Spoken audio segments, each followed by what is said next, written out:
नमस्कार, स्वागत है आप सभी का डीडी न्यूज के इस खास बुलेटिन एक्सप्रेस 100 में, जहां हम आपके लिए लेकर आते हैं राजनीति, मनोरंजन, देश दुनिया, खेल और व्यापार जगत की सभी बड़ी खबरों को एक्सप्रेस यानी कि फटाफट अंदाज में। मैं हूं आपके साथ पराक्रम सिंह शेखावत। आइए शुरू करते हैं तेज रफ्तार से जुड़ी खबरों का सिलसिला।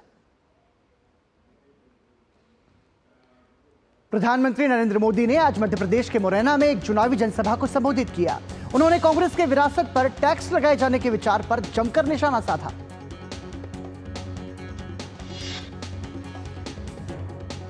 प्रधानमंत्री मोदी ने पूर्व प्रधानमंत्री राजीव गांधी के कार्यकाल का भी जिक्र किया और कहा कि उन्होंने इंदिरा गांधी की मृत्यु के बाद उनकी संपत्ति को हासिल करने के लिए पहले से चले आ रहे विरासत टैक्स को खत्म कर दिया था।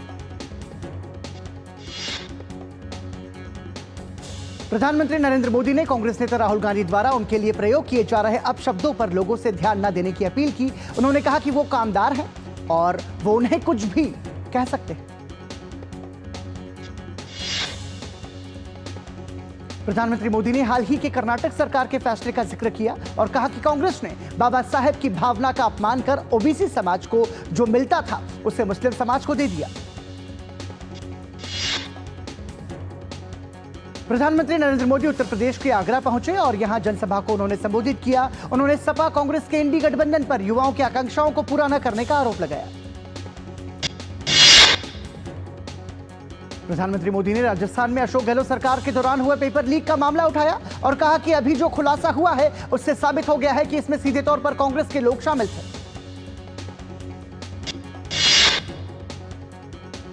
प्रधानमंत्री नरेंद्र मोदी ने आगरा की रैली में पिछड़े वर्ग के लोगों को आरक्षण से वंचित किए जाने की इंडी गठबंधन की साजिश से आगाह किया।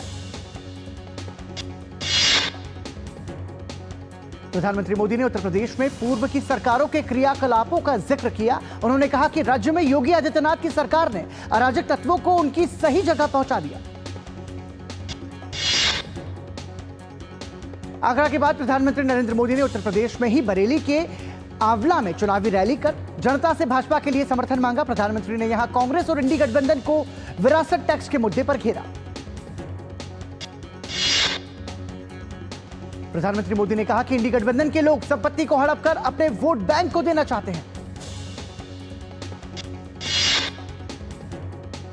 लोकसभा के चुनावी समर में प्रधानमंत्री नरेंद्र मोदी ने आज चौथी रैली उत्तर प्रदेश के शाहजहांपुर में की। इस दौरान प्रधानमंत्री मोदी ने इंडी गठबंधन की तुष्टीकरण की नीति पर जमकर निशाना साधा। प्रधानमंत्री ने कहा कि कांग्रेस दलितों, पिछड़ों और आदिवासियों का हक छीनने का षड्यंत्र लंबे समय से कर रही है। उन्होंने सपा सरकार पर आतंकियों को बचाने का आरोप भी लगाया। लोकसभा चुनाव के दूसरे चरण में 88 सीटों पर शुक्रवार यानी कल वोट डाले जाएंगे। इस चरण में कई केंद्रीय मंत्री और पूर्व मुख्यमंत्री के अलावा विभिन्न दलों के दिग्गजों की किस्मत दांव पर है। दूसरे चरण के चुनाव में केरल के सभी 20 संसदीय क्षेत्रों में वोट डाले जाएंगे, जिसके लिए चुनाव आयोग ने पुख्ता बंदोबस्त किए हैं। वोट प्रतिशत बढ़ाने के लिए निर्वाचन आयोग की ओर से कोई कोर कसर नहीं छोड़ी जा रही है। चुनाव आयोग की तरफ से मॉडल बूथ के साथ पिंक और यूथ बूथ भी बनाए गए हैं। गर्मी को देखते हुए पानी की व्यवस्था की गई है। निष्पक्षता और पारदर्शिता को बनाए रखने के लिए वेबकास्टिंग और सीसीटीवी भी लगाए गए हैं। लोकसभा चुनाव के दूसरे चरण में कुल 15 करोड़ 88 लाख से ज्यादा मतदाता अपने मताधिकार का उपयोग करेंगे। दूसरे चरण में जिन राज्यों और केंद्र शासित प्रदेशों में वोट डाले जाने हैं उनमें असम और बिहार की 5-5 सीटें, छत्तीसगढ़ की 3 सीटें, कर्नाटक की 14 सीटें शामिल हैं। इसके अलावा केरल की सभी 20 सीटें, मध्य प्रदेश की 6 सीटें, महाराष्ट्र की 8 सीटें, मणिपुर, त्रिपुरा और जम्मू कश्मीर की 1-1 सीट, राजस्थान की 13 सीट, उत्तर प्रदेश की 8 सीट और पश्चिम बंगाल की 3 सीट इसमें शामिल है। दूसरे चरण में कई केंद्रीय मंत्री और पूर्व मुख्यमंत्री भी चुनावी मैदान में किस्मत आजमा रहे हैं। इनमें कांग्रेस नेता राहुल गांधी, लोकसभा अध्यक्ष ओम बिरला, केंद्रीय मंत्री गजेंद्र सिंह शेखावत, पूर्व मुख्यमंत्री भूपेश बघेल, हेमा मालिनी, अरुण गोविल, शशि थरूर और राजीव चंद्रशेखर जैसे नाम शामिल हैं। इस बार आम चुनाव कुल 7 चरणों में हो रहे हैं। आखिरी चरण का मतदान 1 जून को होगा। मतों की गिनती 4 जून को होगी। कांग्रेस नेता सैम पित्रोदा द्वारा दिए गए बयान पर निशाना साधते हुए बसपा सुप्रीमो मायावती ने सोशल मीडिया प्लेटफॉर्म एक्स पर लिखा, कांग्रेस के नेताओं द्वारा भारत में धन के वितरण की आड़ में अमेरिका की तरह निजी संपत्ति पर विरासत टैक्स की सोच गरीबों की भलाई का कम और राजनीति से प्रेरित ज्यादा है। मायावती ने लिखा, जहां तक भारत में संपत्ति और सरकारी भूमि वितरण से जुड़े मामलों में दलितों और वंचितों के लिए न्याय का सवाल है, तो उनकी सरकारों की सही नीयत के अभाव के कारण यहां गरीबी, पिछड़ापन, पलायन की व्यवस्था दूर नहीं हो पाई। कांग्रेस नेता जयराम रमेश ने विरासत टैक्स को लेकर प्रधानमंत्री नरेंद्र मोदी के बयान पर स्पष्टीकरण दिया है। जयराम रमेश ने कहा कि उनके घोषणा पत्र में कहीं भी विरासत टैक्स का जिक्र नहीं है। लोकसभा चुनाव के तीसरे और बाकी चरणों के लिए प्रचार अभियान ने जोर पकड़ लिया है। इसी कड़ी में भाजपा के वरिष्ठ नेता अमित शाह ने तेलंगाना और ओडिशा में चुनाव प्रचार की कमान संभाली। अमित शाह ने सिद्दीपेट में जनसभा को संबोधित करते हुए कहा कि बीआरएस और कांग्रेस दोनों यहां पर भ्रष्टाचार कर रही हैं। इतने कम समय में कांग्रेस ने तेलंगाना को दिल्ली का एटीएम बनाकर रख दिया। रक्षा मंत्री राजनाथ सिंह ने उत्तर प्रदेश में चुनाव प्रचार की बागडोर संभाली। उन्होंने खीरी और इटावा में जनसभाओं को संबोधित करते हुए कहा कि समाजवादी पार्टी और कांग्रेस लगातार कमजोर होती जा रही है और जल्द ही दोनों दलों को जनता पूरी तरह से नकार देगी। पीयूष गोयल ने आंध्र प्रदेश में एनडीए प्रत्याशियों के लिए प्रचार किया। उन्होंने दावा किया कि आंध्र प्रदेश में कांग्रेस का पूरा सफाया होने वाला है और हम प्रदेश की सभी सीटों पर जीत दर्ज करेंगे। उत्तर प्रदेश के मुख्यमंत्री योगी आदित्यनाथ ने आगरा में जनसभा को संबोधित करते हुए कहा कि कांग्रेस समाजवादी पार्टी को जब भी सत्ता में आने का अवसर मिला, उन्होंने अनुसूचित जाति, जनजाति और पिछड़ी जाति के हकों पर डकैती डालने का प्रयास किया। इंडी गठबंधन की ओर से भी तमाम पार्टियों के नेताओं का प्रचार अभियान जारी है। शिवसेना, यूबीटी और शरद पवार की एनसीपी ने अपना घोषणा पत्र जारी किया। मध्य प्रदेश में कांग्रेस नेता सचिन पायलट ने कहा कि पूरे देश में बदलाव का माहौल है और मध्य प्रदेश में भी कांग्रेस ही जीतेगी। श्रीनगर में नेशनल कॉन्फ्रेंस नेता उमर अब्दुल्ला ने दूसरे दलों पर आरोप लगाते हुए कहा कि सभी दल नेशनल कॉन्फ्रेंस के खिलाफ हैं। डेमोक्रेटिक प्रोग्रेसिव आजाद पार्टी के प्रमुख गुलाम नबी आजाद ने कहा कि उनका दल चुनाव में युवाओं को आगे ला रहा है। महाराष्ट्र के बारामती से एनसीपी एससीपी उम्मीदवार सुप्रिया सुले ने बारामती में पद यात्रा और डोर टू डोर अभियान चलाया। उन्होंने कहा कि हमने अपने सभी वादे पूरे किए हैं, हमारा घोषणा पत्र सकारात्मक और समावेशी है। चुनाव आयोग ने आचार संहिता के उल्लंघन के आरोप में भाजपा और कांग्रेस को नोटिस भेजकर उनसे जवाब मांगा है। दोनों ही पार्टियों को 29 अप्रैल सुबह 11 बजे तक जवाब दाखिल करने के निर्देश दिए गए। चुनाव आयोग ने जनप्रतिनिधित्व अधिनियम की धारा 77 के तहत दोनों पार्टियों के अध्यक्षों को जवाब देने को कहा है। कांग्रेस अध्यक्ष मल्लिकार्जुन खड़गे और भाजपा अध्यक्ष जेपी नड्डा ने एक दूसरे के नेताओं पर आचार संहिता के उल्लंघन का आरोप लगाया था। ईरान द्वारा जब्त किए गए जहाज पर सवार 16 भारतीयों के वतन वापसी को लेकर विदेश मंत्रालय का बड़ा बयान आया है। विदेश मंत्रालय के प्रवक्ता रणधीर जायसवाल ने बताया कि सभी 16 भारतीयों की वतन वापसी जरूर संभव होगी।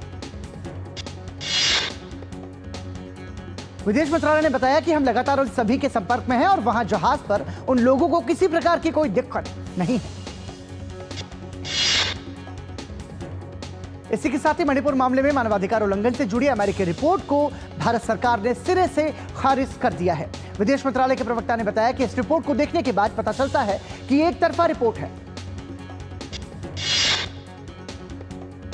झारखंड की राजधानी रांची में बर्ड फ्लू का मामला सामने आया है। बर्ड फ्लू फैलने के कारण 4000 से अधिक पक्षी मारे गए हैं, जिसके बाद राज्य सरकार भी एक्शन में आ गई। जिला प्रशासन ने अगले आदेश तक के लिए होटवार के आसपास के 1 वर्ग किलोमीटर के दायरे में अंडा और कुक्कुट की खरीद बिक्री पर रोक लगा दी है। पूरे इलाके में सर्विलांस की तैनाती कर दी गई है। प्रधानमंत्री नरेंद्र मोदी ने इटली की प्रधानमंत्री जॉर्जिया मेलोनी से टेलीफोन पर बातचीत की। प्रधानमंत्री ने इटली के मुक्ति दिवस की 79वीं वर्षगांठ के अवसर पर प्रधानमंत्री मेलोनी और इटली के लोगों को शुभकामनाएं दी। प्रधानमंत्री मोदी ने जून 2024 में इटली के पुगलिया में आयोजित होने वाले G7 शिखर सम्मेलन और ट्वीट सत्रों में आमंत्रण के लिए प्रधानमंत्री मेलोनी को धन्यवाद दिया। दोनों नेताओं ने भारत की G20 अध्यक्षता से प्राप्त महत्वपूर्ण परिणामों को आगे बढ़ाने, विशेष रूप से इटली की अध्यक्षता में आयोजित G7 शिखर सम्मेलन में वैश्विक दक्षिण को समर्थन प्रदान करने पर चर्चा की। चुनाव के दौरान ईवीएम के जरिए डाले गए वोटों के साथ वीवीपैट पर्चियों का 100% मिलान करने का निर्देश देने की मांग वाली याचिकाओं पर उच्चतम न्यायालय शुक्रवार को यानी कल अपना फैसला सुनाएगा। बुधवार को इस मामले में हुई सुनवाई के बाद सुप्रीम कोर्ट ने इस पर अपना फैसला सुरक्षित रख लिया। जस्टिस दीपांकर दत्ता ने कहा कि हम सिर्फ शक के आधार पर कोई आदेश जारी नहीं कर सकते। वित्त मंत्रालय ने आज मार्च महीने के लिए आर्थिक समीक्षा रिपोर्ट जारी करते हुए बताया कि बेहतर मानसून की संभावना को देखते हुए खुदरा महंगाई में और भी कमी आ सकती है। वित्त मंत्रालय की एक रिपोर्ट में कहा गया है कि अंतर्राष्ट्रीय संगठनों और रिजर्व बैंक ने भारत के लिए चालू वित्त वर्ष का ग्रोथ आउटलुक पॉजिटिव रखा हुआ है और भारत सबसे तेजी से बढ़ रही प्रमुख अर्थव्यवस्था बना हुआ है। भारतीय रिजर्व बैंक ने अनुमति के बगैर प्रीपेड भुगतान जारी करने वाली company talk charge technologies private limited को ग्राहकों के वॉलेट में पड़ी प्रीपेड राशि वापस करने का निर्देश दिया। UNCTAD की एक रिपोर्ट के अनुसार वैश्विक आर्थिक अनिश्चितताओं के बावजूद भारत का सेवा निर्यात 2023 में 11.4% बढ़कर 345 अरब अमेरिकी डॉलर हो गया, जबकि चीन का निर्यात 10.1% घटकर 381 अरब अमेरिकी डॉलर रहा। देश का औषधि निर्यात वित्त वर्ष 2023-24 में सालाना आधार पर 9.67% बढ़कर 27.9 अरब अमेरिकी डॉलर हो गया। इससे पूर्व वित्त वर्ष 2022-23 में निर्यात 25.4 अरब डॉलर था। और इसी के साथ ही बुलेटिन में फिलहाल रुक रहे हैं एक छोटे से ब्रेक के लिए। देखते रहिए डीडी न्यूज। मैं कैप्टन होता ना, ओपन कराता। अब हर कोई ओपन करेगा तो मैच कौन क्लोज करेगा? तो भाई साहब अब कोई किसी की लाइफ में आग नहीं लगा पाएगा। समर कूल जो हर दिल करे कबूल। गोल्डी छोले मसाले, जहाँ जाए रिश्ते बनाए, जहाँ जाए रिश्ते बनाए, गोल्डी मसाले। एक बार फिर आपका स्वागत। आप देख रहे हैं एक्सप्रेस 100। गर्मी बढ़ने के साथ ही दिल्ली में बिजली की मांग बढ़ने लगी है। राष्ट्रीय राजधानी में बिजली की अधिकतम मांग 5000 मेगावाट को पार कर चुकी है। भारतीय शेयर बाजार गुरुवार को शुरुआती गिरावट से स्मार्ट रिकवरी करते हुए 10 दिनों के उच्च स्तर पर बंद हुए। उतार चढ़ाव भरे कारोबार में आज सेंसेक्स 486 अंक मजबूत हुआ, वहीं निफ्टी 168 अंक की बढ़त की दर्ज के साथ सामने आया। बीएसई का 30 शेयरों वाला मानक सूचकांक सेंसेक्स 486.50 अंक यानी 0.66% की बढ़त के साथ 74,339.44 अंक पर बंद हुआ। वहीं दूसरी तरफ नेशनल स्टॉक एक्सचेंज की निफ्टी में भी 167.95 अंक यानी 0.75% की बढ़त दर्ज की गई। निफ्टी दिन के अंत में 22,570.35 अंक पर बंद हुआ। भारतीय सराफा बाजार में आज सोना महंगा और चांदी सस्ती हुई है। महंगा होने के बाद सोने की कीमत 71,000 रुपए प्रति 10 ग्राम के पार हो गई, वहीं चांदी का भाव 80,000 रुपए प्रति किलो से अधिक हो गया है। अंतरबैंक विदेशी मुद्रा विनिमय बाजार में रुपया बृहस्पतिवार को अमेरिकी मुद्रा के मुकाबले 1 पैसे की हल्की बढ़त के साथ 83.32 प्रति डॉलर पर बंद हुआ। वैश्विक तेल मानक ब्रेंट क्रूड ऑयल 0.05% की तेजी के साथ 88.06 डॉलर प्रति बैरल हो गया। आदित्य बिड़ला समूह के चेयरमैन कुमार मंगलम बिड़ला ने बृहस्पतिवार को कहा कि दूरसंचार कंपनी वोडाफोन आइडिया का 18,000 करोड़ रुपया जुटाना उसके लिए एक नई जिंदगी। एयरलाइन इंडिगो ने बड़े आकार के 30A350-900 विमानों का ऑर्डर दिया है। अपने अंतर्राष्ट्रीय परिचालन का विस्तार कर रही एयरलाइन कंपनी ने गुरुवार को यह घोषणा की। भारतीय रिजर्व बैंक ने अंतर्राष्ट्रीय बाजारों में भारतीय कंपनियों के शेयरों की खरीद से संबंधित फेमा नियमों में संशोधनों को अधिसूचित किया। भारतीय रिजर्व बैंक ने बैंकों से बैंकिंग माध्यमों के जरिए अनाधिकृत विदेशी मुद्रा लेन देन को रोकने के लिए अधिक सतर्कता बरतने और ऐसे मामलों की तुरंत जानकारी ईडी को देने को कहा है। रूस पहुंचे राष्ट्रीय सुरक्षा सलाहकार अजीत डोभाल ने की अपने रूसी समकक्ष निकोलाई पात्रुशेव के साथ द्विपक्षीय सहयोग की प्रगति की समीक्षा। चीनी सेना ने गुरुवार को कहा कि भारत चीन सीमा पर स्थिति वर्तमान में स्थिर है और दोनों पक्षों ने पूर्वी लद्दाख में सैन्य गतिरोध को हल करने के लिए प्रभावी संवाद बनाए रखा है। अमेरिकी विदेश मंत्री एंटनी ब्लिंकन ने आज शंघाई का दौरा किया, जहां उन्होंने व्यापारिक नेताओं और छात्रों से मुलाकात की और चीन के साथ स्थिर संबंधों के लिए संयुक्त राज्य अमेरिका की प्रतिबद्धता की पुष्टि की। श्रीलंकाई नौसेना द्वारा अपने जेल क्षेत्र में मछली पकड़ने के आरोप में हिरासत में लिए गए 5 भारतीय मछुआरों को भारत वापस भेज दिया। चीन में भारी बारिश और बाढ़ से आम जनजीवन पूरी तरह अस्त व्यस्त हो गया। हाल के दिनों में दक्षिण चीन के कई इलाकों में मूसलाधार बारिश हुई, जिससे नदियां उफान पर हैं। बांग्लादेश ने गुरुवार को 288 म्यांमार नागरिकों को स्वदेश वापस भेजा, जो अपने देश में चल रहे संघर्ष से भाग गए थे। श्रीलंका के पूर्व राष्ट्रपति गोटाबाया राजपक्षे ने बृहस्पतिवार को वर्ष 2019 में ईस्टर संडे पर हुए आतंकी हमले की जांच को लेकर अपने खिलाफ लगाए गए देश के कैथोलिक चर्च के प्रमुख कार्डिनल मैल्कॉम रंजीत के आरोपों को स्पष्ट रूप से खारिज कर दिया।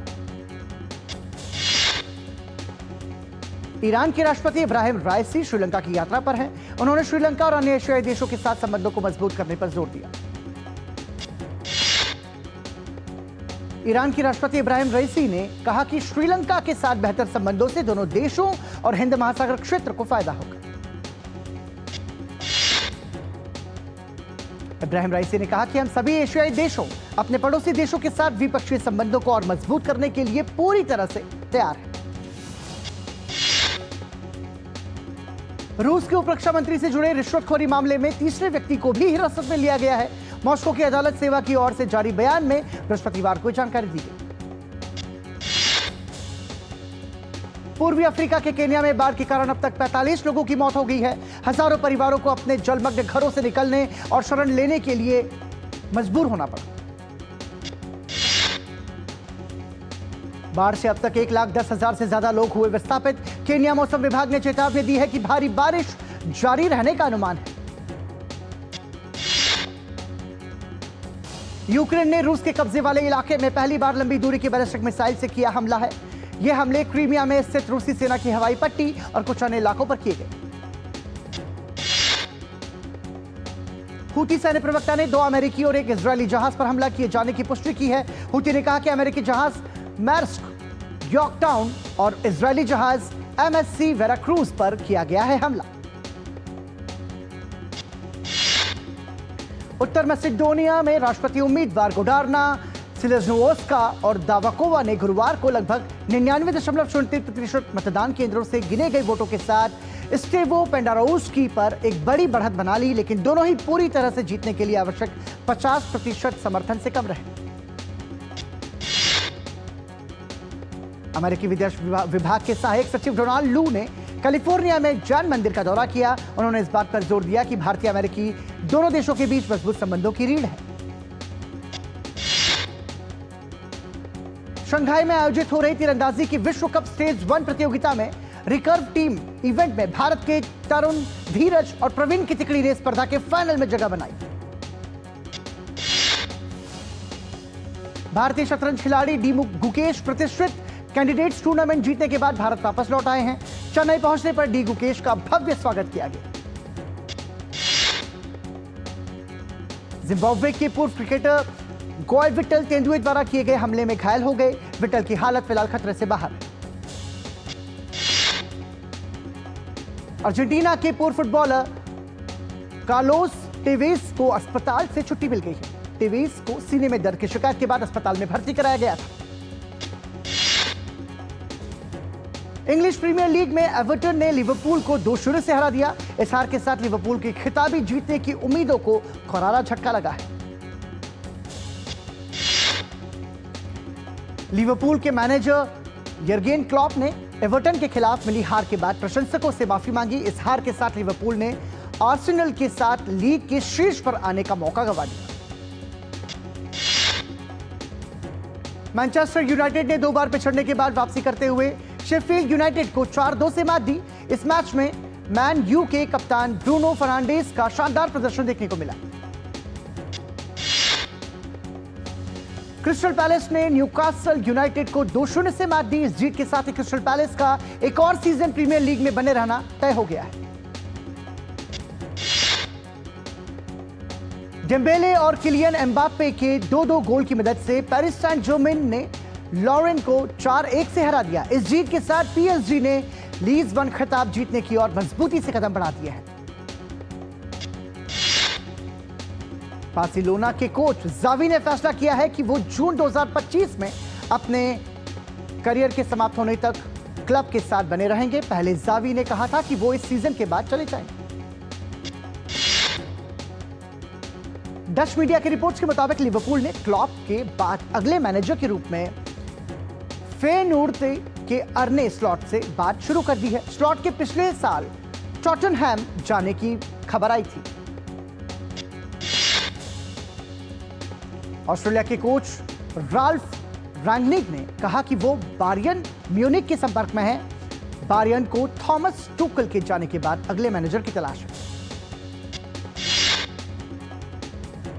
मैन सिटी के मैनेजर पेप ग्वार्डियोल ने कहा कि उनकी टीम ब्राइटन के खिलाफ मैच में अर्लिंग हालांड के बिना उतरेगी। मैन सिटी लगातार 4थी बार प्रीमियर लीग के खिताब जीतने की कोशिश कर रही है। ईपीएल में बोर्नमथ ने वोल्व्स को 1-0 से हरा दिया। बोर्नमथ के लिए विजय गोल सेमेन्यो ने किया। राफेल नडाल ने कहा कि उनका अगले महीने होने वाले फ्रेंच ओपन में खेलना तय नहीं है। नडाल पिछले कुछ समय से चोट से जूझ रहे हैं। बॉलीवुड के सुपरस्टार सिंगर अरिजीत सिंह आज अपना 37वां जन्मदिन मना रहे हैं। इस खास मौके पर देश भर से प्रशंसकों ने उन्हें सोशल मीडिया पर बधाई दी। तमन्ना भाटिया को महाराष्ट्र साइबर सेल ने भेजा समन। एक्ट्रेस तमन्ना को महाराष्ट्र साइबर ने फेयर प्ले ऐप पर आईपीएल 2023 की अवैध स्ट्रीमिंग के संबंध में पूछताछ के लिए बुलाया। अभिनेता जिमी शेगिल की वेब सीरीज रणनीति का स्ट्रीमिंग ओटीटी प्लेटफॉर्म जियो सिनेमा पर शुरू हो गया है। वेब सीरीज में जिमी शेगिल के अभिनय की खूब तारीफ हो रही है।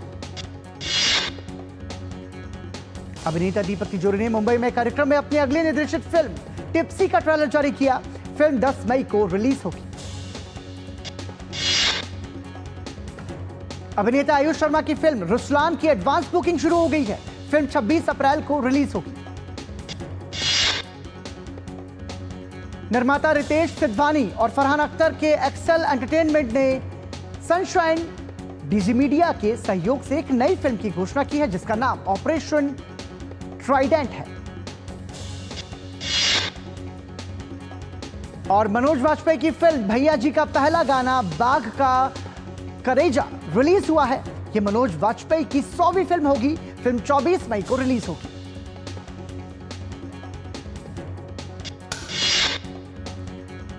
और इसी के साथ ही एक्सप्रेस न्यूज में अभी के लिए इतना ही। दीजिए इजाजत। नमस्कार।